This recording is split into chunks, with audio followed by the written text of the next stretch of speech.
It's Fan Fiction Friday. Let's see what trades you cooked up. Colby, hit it.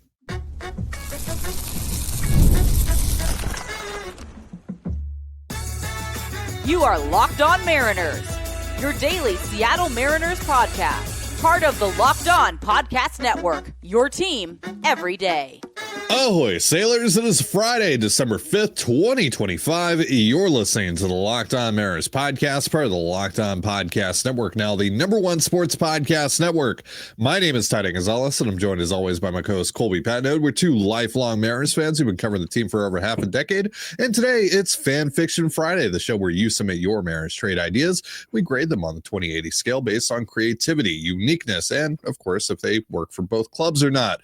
But before we do, I want to shout out our title sponsor today, Gametime. Download the Gametime app, create an account, and use the promo code LOCKEDONMLB. That's LOCKEDON MLB for $20 off your first purchase. Kicking us off here on Fan Fiction Friday is Chewy Baseball 12. Says, "Go Mariners. Fan Fiction Friday is my favorite segment. Hopefully we'll hear your thoughts on this one. Well, you're going to. They got a deal here with the Arizona Diamondbacks. It's Bryce Miller, Jurrangelo, Cijntje, Peete, and Jared Sundstrom to the Diamondbacks for Ketel Marte. They also ask, if this doesn't get it done, do you think it could be Felton Celestin or Michael Arroyo? I'm confused what you mean by that. Like, in addition to what you're offering? I guess so, right? Anyway, so Miller, Cijntje, Peete, and Sundstrom for Marte, Colby. Pretty aggressive. I don't think the Diamondbacks could really walk away from that. Just kind of looking at their needs and their build and their timeline. I mean, you get 4 years of Bryce Miller, who isn't even making arbitration yet. You get 6+ years of Cijntje, who's relatively close to the big leagues. And those are two guys who are going to slot into your rotation for the next, again, minimum 4 years, probably 3 years. And Miller is, when he's healthy, he's a pretty strong number 3. And so, just those two guys alone, I think definitely gets the attention of the Diamondbacks. Now, there are other issues with it because, like, how do the Mariners replace Bryce Miller? If they can't use Cijntje now too, because he's in this deal as well. So you're kind of left with Kade Anderson, and who's not going to be ready, and Ryan Sloan, who's probably not going to be ready, for 2026. So now you have to go out and you have to get another starter, and you have less money to do it because you're going to have to pay Ketel Marte $16 million. So there are some.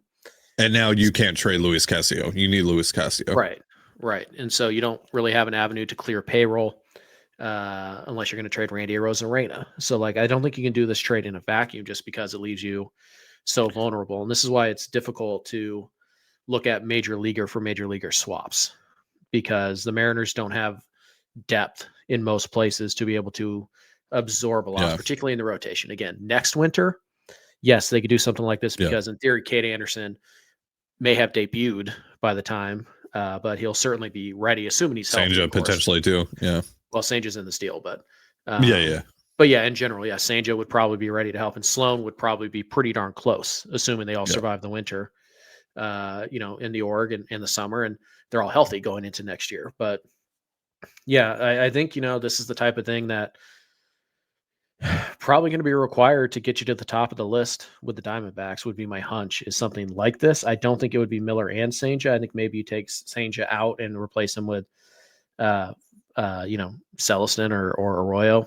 But I think this probably is what it takes to get, like, real serious about it. Again, if you're the Mariners, you would really prefer to do a prospect trade. And if you are going to give up a major leaguer, you probably want it to be Cole Young, because, Marte is the Cole Young replacement. So it's really interesting. There are some problems with it in terms of what it does to the rest of the roster and how you have to kind of pivot the rest of your offseason. But you are getting Ketel Marte, who's really freaking good. So, there are some problems with it. And again, it's tough to evaluate, any Marte trade. I think this is probably about what it would take to get their attention, would be my guess. Maybe it costs less, maybe it costs more. I don't know, but I think this is probably what it would take when I just kind of think of how a few of the other teams who are out there might be willing to offer major league talent. I think you might have to dip into yours, and I just don't know if the Mariners are going to be willing to go that route. Well, we've talked about this. The Diamondbacks kind of have their backs up against the wall. They're kind of running up against the clock here because if they don't trade him by opening day, then his 10-5 rights kick in, and then the their ability to trade him becomes far more complicated because now he can just nix any trade that he wants to. So you know that. Other teams know that. So I don't think they could do much better than getting an established major league starter who has postseason success and a top 100-ish prospect, which is what Bryce Miller and Jurrangelo St. are. So I think this would get it done. The problem is the trickle-down effect that Miller's exit has on the Mariners here is why I'm probably not pulling the trigger on this. I would if I felt better about their replacement options for Miller, and I don't. Like, it's one of those things where, if Anderson had, 70 innings in the minors last year, if Cijntje had finished, the year in AAA, although he's in this trade. So if Sloan had finished the year in AA and was really pushing, and, if I felt better about those guys coming up and being ready on opening day to contribute, I would consider this trade, but there's no way they're going to be ready to contribute, any of them, by opening day. And again, you just don't really have the money to go out and get a better pitcher. So now you have to make a separate deal. So like in the grand scheme of things, in like an offseason plan type of setting where you have other moves that correlate to this move, then maybe you could pull something off like that. But just in isolation, as we sit here now and how the market's played out and all that, I think this is probably a no-go for the Mariners. That would be my hunch. No, I'll give this a 55 though. Yeah, I think that's 50, 55, somewhere in that range. Definitely starts the conversation, definitely gets the Diamondbacks' attention. There's just so many obstacles from the Mariners side of things in this type of deal that it makes it feel a little bit too unrealistic to go much higher. All right, we will look at more of your trades in just a moment, but first a reminder, this episode of the Locked On Mariners podcast is brought to you by Gametime and Doer. The World Cup is coming back to North America for the first time since 1994. And with 48 teams for the first time ever, it's going to be massive. But let's be honest, getting tickets is usually the hardest part. That's why the Gametime app is clutch, finally giving fans a real advantage when it comes to snagging seats. With Gametime, you can track price drops in real time, get alerts when great seats open, and buy tickets the moment they hit the app. It puts the power back in your hands and makes going to the World Cup realistic instead of impossible. Pull up the app and the layout makes it so simple to scroll through matchups and compare seat views. Pick a game, tap a section, and have your tickets locked in within minutes. No confusion, no hunting for fine print. Prices include fees up front, which I love because there are no last second surprises at checkout. So take the guesswork out of buying World Cup tickets and every match, concert, or event with Gametime. Download the Gametime app, create an account, and use the promo code LOCKEDONMLB. That's LOCKEDONMLB for $20 off your first purchase. Terms apply. Again, download the app, make an account, and use the promo code LOCKEDONMLB. That's LOCKEDONMLB for $20 off. Swipe, tap, ticket, go, Gametime. Holidays are here, and this year, I'm not stressing about what to wear because I'll be wearing my Doers. These are the most comfortable pants I own, hands down. And I ain't gonna lie, they make me look good. I've been recommending Doer to all my friends because these are my favorite jeans to wear for any occasion. I can really tell a difference with Doer's high quality, temperature regulating Cool Max fabrics. They keep me warm, but I don't overheat. Doer invented the original performance denim, and they give us the best of both worlds, combining classic jeans wear style with the kind of comfort and performance you get from athletic wear, designed to look great and stay comfortable all day long, all year round. And it's time for you to experience the comfort of Doer. I know you'll love these. Pick up a pair for yourself or as an amazing holiday gift. Find Doer at your local Seattle REI location or shop online at shopdoer.com/lockedonseattle. You'll get 15% off your first order. That's shopdoer.com/lockedonseattle for 15% off. Shopdoer.com/lockedonseattle. And you're listening to the Locked On Mariners podcast, part of the Locked On Podcast Network, your team every day. Thank you so much for making us your first listen. And also thank you for making Locked On the #1 sports podcast network. It's Fan Fiction Friday. Let's get back into your trades. Cooper has a deal here with the Chicago Cubs, revisiting Luis Castillo to the Cubs. Castillo and Jared Sundstrom to Chicago for Seiya Suzuki. Yeah, we got a couple of Castillos for Seiya Suzuki's. So much so that it made me think, like, did somebody write an article about this or anything like that? But no, I couldn't find anything. I don't think the Cubs are interested in this. Now, the Cubs have talked about wanting starting pitching. We know that they had some interest in Luis Castillo last year. And we know that the Cubs were trying to move an outfielder last year. The thing is that they did. And now they've lost Kyle Tucker. So it's Ian Happ, it's Pete Crow-Armstrong. And now they have right field open for Seiya Suzuki, who they really don't want to play out there. Is something I'm learning. They're not going to re-sign Kyle Tucker. They've already come out and said that. Like, they're not even pretending that they're going to. So they got Owen Casey on the way. Right. But they could still keep Seiya and DH him or DH Casey or blah, blah, blah. So, yeah, I don't think this gets it done. I think, and Sundstrom isn't enough to tip the scales in any direction. So it's interesting. It is kind of, in a way, it's a Haniger for Ray swap, except for, Suzuki's better than Haniger when you acquired him, significantly so. Yeah. I mean, Suzuki's the best player moving in this deal. Right, which is why Sundstrom isn't enough to kind of tip the scales to where they take this deal. So I think what's left on Seiya's deal? Is it 1 year? Yeah, it's 1 year. So he's at 1 year and 19 mil. So basically, Luis becomes a $5 million pitcher for the Cubs for this year, and then next year they still have to pay him $24 million. Yeah. So they're not going to do that. You'd have to send a load of money, and it would be. I think this is too messy for the Cubs. I don't really see the benefit in it for them. It's like the general idea, I would say, is fine-ish. It's just you didn't tighten it up with all the other details that would have to come along with it to make it all work. Right. There has to be cash exchange. There has to be, a much better prospect than Sundstrom going to the Cubs. Because right now, what you're relying on is the Cubs are totally fine taking on $29 million guaranteed over the next 2 years, give or take. Well, there's also the trade kicker. Let's just call it 30 for easy math. And getting worse while they do it. And that, the positional value outweighs who the overall better player is. Right. I think it's a fun starting point. Again, I just don't see, if both guys had a year left, this would make more sense. If both guys had 2 years left, it would make more sense. I just don't think you're going to get the second year of Castillo off your books for free. I just don't think that's going to happen. And Jared Sundstrom is, no disrespect to him, basically free. It's probably like a 40 because there's just not enough details in here, or there's just not, you didn't play it through to the end of the line. I think you just kind of looked at, hey, this guy's making money. Luis is making money. This team needs a starting pitcher. The Mariners could use an outfield bat, a right fielder.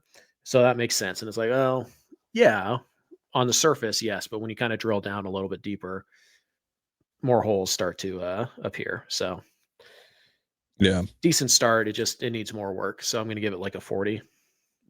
40. Quick side note on the Cubs. Yesterday there was a report that they were interested in Alex Bregman. Yes. So if that happens, Nico Horner might be back on the table. Just going to throw that back out there, but we'll see. Sure. Again, long way to go. It's probably not going to happen, but how do you get Nico Horner to the Mariners? You probably root for Alex Bregman to sign with the Cubs. So sure, we'll see what happens there. But Triton Therapy has a deal here with the Phillies. Harry Ford and Dominic Canzone to Philadelphia for Edmundo, Sosa, and Matt Strahm. Sosa's a tremendous fit. Strahm's a tremendous fit. Yeah. 7 years of Harry Ford. Yeah. At least 6, possibly 7 of Harry Ford.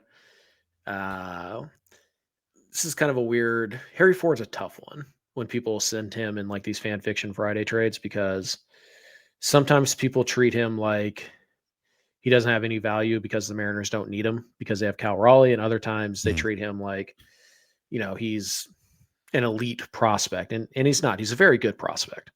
Yeah. But yeah, this one, it just feels a bit too much on the Seattle side. I think Harry Ford to Philly makes a lot of sense, especially right now while Real Muto is a free agent. Maybe that changes here in a few weeks, but like right now, Harry Ford makes a lot of sense for the Philadelphia Phillies. And the Phillies have a lot of pieces that make sense for the Mariners. Including Strahm and Sosa. Yes. It's just, man. Yeah, 7 years of Harry Ford for 1 year of Strahm, who's one of the best relievers in baseball. Sosa, one of the best utility guys in baseball. Great fit for the Mariners. Right. But overall, you're getting ideally 300 plate appearances from Sosa. And about 60 innings out of Strahm. 60, 70 innings from Strahm. Yeah. That's tough. It's almost like, hey, is there a prospect that we can get back? Or is there like a more controllable piece we could get included to kind of make up for that? I don't know. Like if this was Kerkering instead of Strahm, I mean, you get a little bit worse of a pitcher, but you get 4 years of club control. Maybe. Yeah. I don't know. We're actually probably going to be talking about that a little later on. So we can continue that discussion. Spoiler alert. So, yeah. A lot of it makes sense. It's Philly could use some young catching help. The Mariners have Cal Raleigh. Harry Ford's never going to be the everyday catcher for the Mariners. Almost certainly not, unless Cal gets hurt. The Phillies have a lot of pieces that make sense for Seattle, including Strahm and Sosa. So like all the pieces are there. It's just when you actually like start talking it out. Yeah. 6 to 7 years of Harry Ford, who is an elite on-base guy, who's at least an average defensive catcher, who is 22, 23 years old, and is athletic enough to provide value for Seattle somewhere besides behind the plate. It's tough to give that up for what you hope is only 350 plate appearances and 70 innings out of two guys who are going to be free agents who you're not going to sign either one of them after this year. So it's tough pill to swallow. Yeah. It's just too rich for my blood, even for how good Strahm is. I'm gonna go 40. Yeah. Again, I think if you could get, because also I think the Mariners are like absolutely hell no on this. Yeah, maybe. I think where it might get interesting again is like, could you get like in this return, could you get a player who's further away but has like real upside, like a Matthew Fisher, interesting arm? Could you get him attached to this deal to kind of make up for some of the lost value? Then maybe like the Mariners will get creative, but then also will Dombrowski. So I don't know. I think it's a 45 because it all makes sense until you actually get down to like where it's like 7 years of a guy for 300 plate appearances and 70 innings from two guys before they leave in free agency. That's tough. Yeah, even though they're really good and they're phenomenal fits for the Mariners.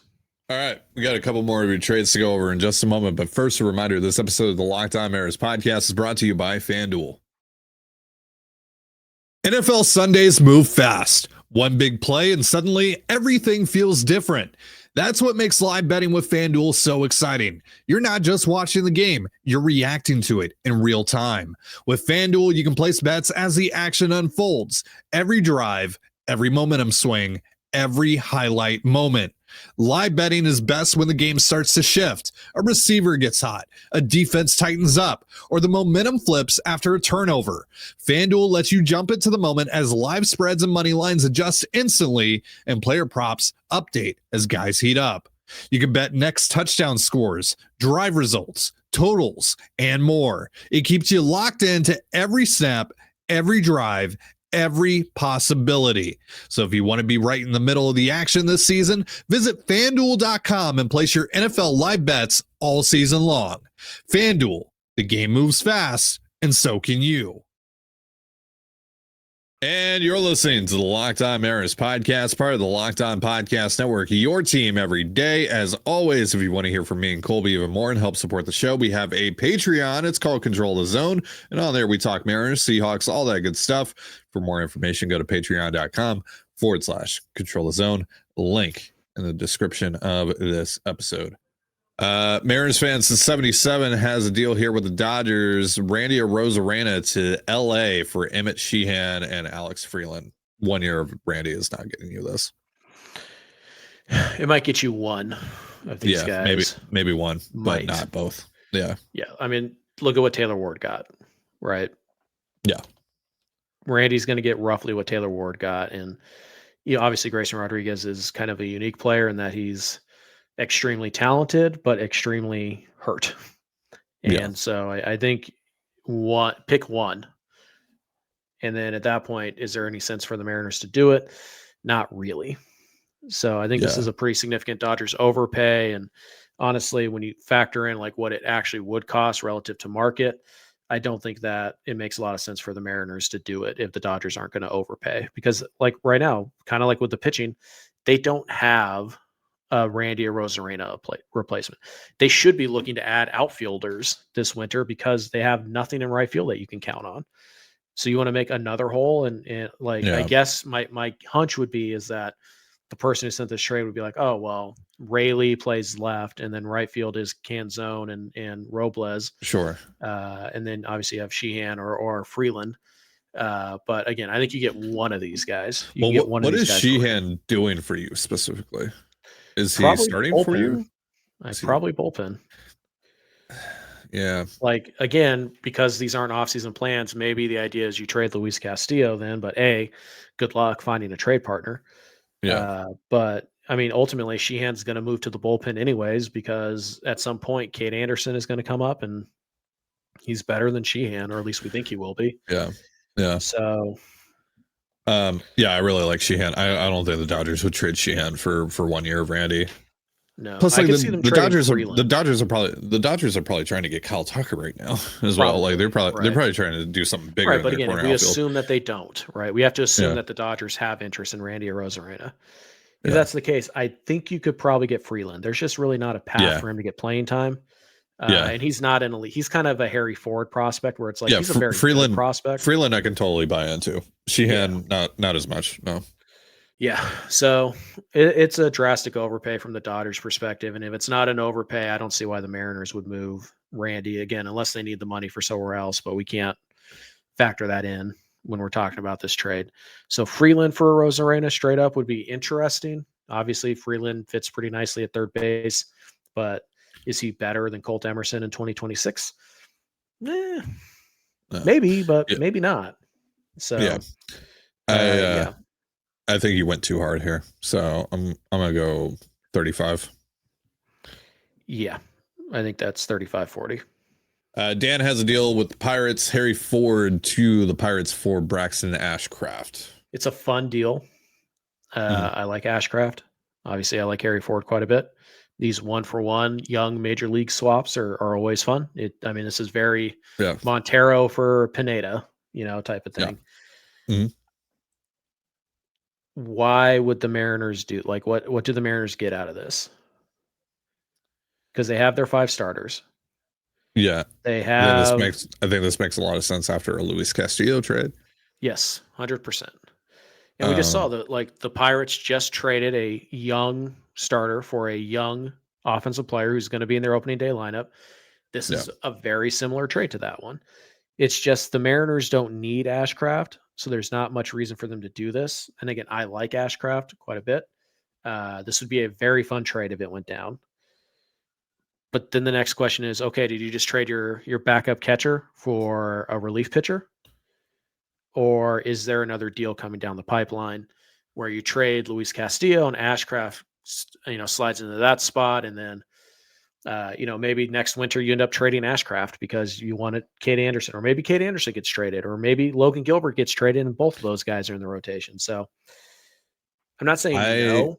I think this is good. You could stash Ashcraft in the bullpen this year, and then next year you might trade Kirby, you might trade Gilbert, you might trade somebody else, Luis. And then so you could always have Ashcraft and like Anderson in the rotation next year. But as things sit right now, Ashcraft's going to the bullpen. And assuming they bring back the same 5 starters, or even 4 of the 5 starters in 2026 come back, Anderson's going to be the guy that gets first crack at the rotation, not Ashcraft. So there's a possibility you're trading Harry Ford for a reliever for at least a couple of years. But which, I mean, they were willing to do with Duran, but Duran's obviously, in a different stratosphere. 3 playoff runs with one of the best, closers in baseball. Yeah. So valuation wise, I think this is really good. Yep. Agreed. Yeah. So you're going to get a high score for that. I don't think the Mariners would do this. No. I think the Pirates would. I think they would do this. Yeah. They do. They really need catching help. And I think if the Mariners were able to trade Luis Castillo, they would also do something like this. Yeah. I think I'm going to give you a 60. Ooh. Yeah. What if I told you that the Mariners traded Luis Castillo for like, I don't know, they got like a relief arm, like whatever, like the deal that we came up with in our offseason plan. Let's say they make that trade first, and then this trade comes across the table. Then what are you giving it? A 70. Oh, okay. I would give this a 70. Yeah. Yeah. It's fun. It's creative. Yeah. It's different. And how about this? It is a trade with the Pittsburgh Pirates where people aren't stupidly saying, how about you trade for Paul Skeens? Not going to happen. We're wasting 0 minutes on your Paul Skeens trade talks on Fan Fiction Friday. Well, you just wasted about 15 seconds, actually. Fine. That's not a minute. Moving on. Your Paul Skeens trades are never getting on Fan Fiction Friday. So stop sending them. You're still doing it. 20 seconds. Done. All right. That's the most we're going to mention that guy's name on this segment ever. Mm-hmm. At least for the next couple years. 30 seconds. All right. I didn't say his name. So, yeah. You want to join me here on the 70 bandwagon? No, because I will never trade Harry Ford and give it a 70. That's fair. Mm-hmm. So, yeah, 55 as things sit right now. If they trade Castillo, 60. Yeah, it's really fun and creative. It's different. And I think it's fairly realistic. So, yeah, kind of checks all the boxes. I mean, the Pirates are a team that I've thought about a lot for a position player for pitcher swap. You had your whole Cole Young for Hunter Barco. Yeah, to make the Scooble thing work. Yeah. In my personal offseason plan. Also, I don't know if you saw it this morning, Ty, but some murmurs that the Scooble trade talks are happening. Yeah. So yeah. The Tigers kind of refuse to come right out and say, like, we're not trading him. So, and they're engaging. Like, I guess Buster said something like they're not calling people, but like they're taking calls. And so it's like, yeah. I mean, maybe. We'll see. We'll see. We'll see. All right. Last trade of the day comes from Switch. Big deal here with the Phillies. It's another Harry Ford to Philadelphia trade, which again makes a ton of sense. But it's not just Harry going to Philly. It's also Logan Evans. It's Victor Robles. That's interesting. Peete. And the competitive balance round B pick that the Mariners were just awarded a few days ago. For Matt Strahm, Alec Bohm, Orion Kerkering, and $5 million in cash. So it's 1 year Strahm, 1 year Bohm, right? Mm-hmm. Yep. And then like 4 years of Kerkering, I think. Yeah, I think 4. 3 or 4. So basically, what this comes down to, we'll get into everything else that's added, on top of Harry, but just kind of going back to the Edmundo Sosa, Matt Strahm deal. Is Bohm and then the 4 years of Kerkering, who's pretty good reliever. Obviously, his season didn't end in spectacular fashion, but he's still a good reliever. Is that enough for you to go? You know what? Yeah, I'll trade Harry Ford.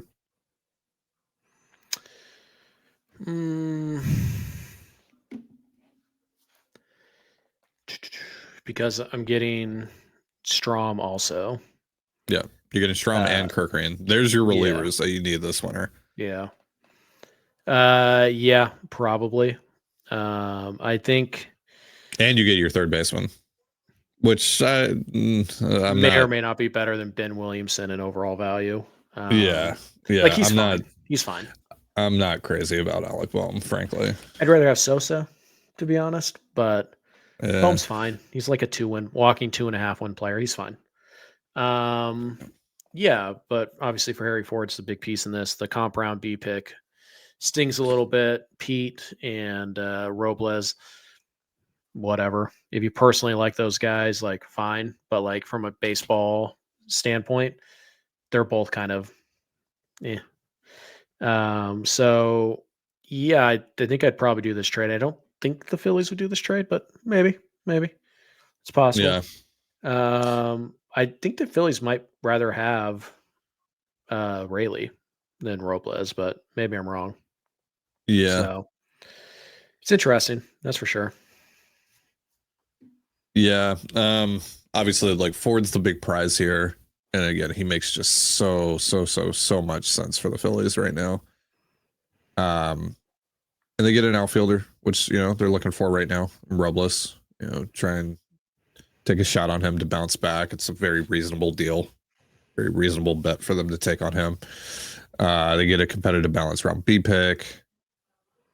But moving 3 pieces off their major league roster, does that really seem like Dave Dombrowski's speed? No, not really. Yeah. It's the Phillies are in a weird spot because it's almost unavoidable for them to not like take steps back from where they've been the last few years, just because they're running up against it in the payroll situation and they're not willing to blow past, the top luxury tax threshold, and the team's getting a lot older, and a lot of these contracts are starting to hit. The long-term deals for Turner and Wheeler and Harper, they're starting to hit, and they have a bunch of guys who are ARB3, and they're all going to be departing after this year. So they're kind of in this weird spot where they should kind of be like reshuffling a little bit, but they can't do it too much because it's almost impossible for them to be like bad enough that they're not going to compete. You know what I mean? So like they're kind of in this weird. They either have to, dive headfirst into the free agency and spend some more long-term money to keep this going, or they have to scale it back a little bit. And, trading a couple of guys who are going to be free agents next year who you're not going to re-sign anyways, probably the best way to do it. So Bohm and Strahm, I can see that, no problem. And then like the major leaguers you get back, Rayleigh, Robles, whatever, and Harry Ford. Ford's probably their opening day catcher. Especially it doesn't seem like they're going to sign Real Muto back. So they're getting a couple major leaguers while trading a couple off of their roster. But yeah, doesn't feel like a Dombrowski move. It doesn't, but that's a move that I think they should make. Agreed. Yeah. And I think just the impact that you would be bringing in for 2026, the year that matters the most for you from the Mariners perspective, I think you have to do this. Despite how much, we all love Harry Ford. Yeah. Agreed. Yeah. I think you'd have to do this. I'll give you 60. I was going to go 50, 55, just because it doesn't seem very Dombrowski. Yeah, that's true. Yeah, it's not super realistic. Yeah. You know what? I'll bring it down to a 55. Sorry, Switch. All right, that is going to do it for our show. Thank you so much for joining us here on the Locked On Mariners podcast, part of the Locked On Podcast Network, your team every day. For Colby Patnode, I'm Cijntje Gonzalez. Be sure to give us a follow on Twitter at LO_Mariners. You can follow me at Cijntje Gonzalez and Colby at CPAT11. That's CPAT11. We're also on Blue Sky. You can follow me at TDG, Colby at MLB Colby, and the show at Locked On Mariners. You can also find us on Instagram at Locked On Mariners. Have yourself a beautiful baseball day, and we'll see you next time. Peace.